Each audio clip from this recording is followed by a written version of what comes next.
luuqad ma taqaanid waqti hagaajiso luuqad baro very simple cilmi dhagood meeshan ma jiraan kuu sheegaya iyo kitaabo cusub iyo waxyaabo hal mar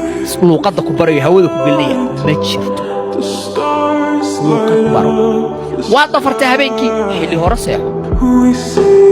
very simple habay iswareerinba xilli hore seexo sheekh joojiga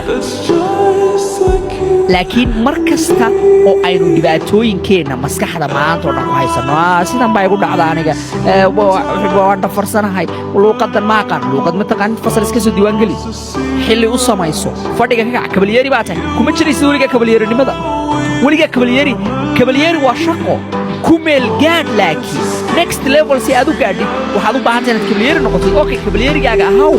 laakiin shaqo qabo waxaad leedahay ilaa waxaan fadhi duurkii baan jiifo fadhi kuma yaalo jiif kuma yaalo laakiin maxaad rabtaa inaan kuu sheego balaayo kalaad rabtaa kuu sheego balaayo wadda gaaban ma jirto aad ku noqonaysid waddada keliya bannaan waxaa waaye inaad discipline yeelatid xilli hore seexatid ka shaqaysid waqtigaaga aad qorshaysatid waqtigaaga si strict ah aad qorshaysatid 6 bilood gudahood hal sano gudahood luuqadda aadan aqoon waa baran karaysaa tala kale ma jirto cilmi dhagood kale ma jirto naasla banaan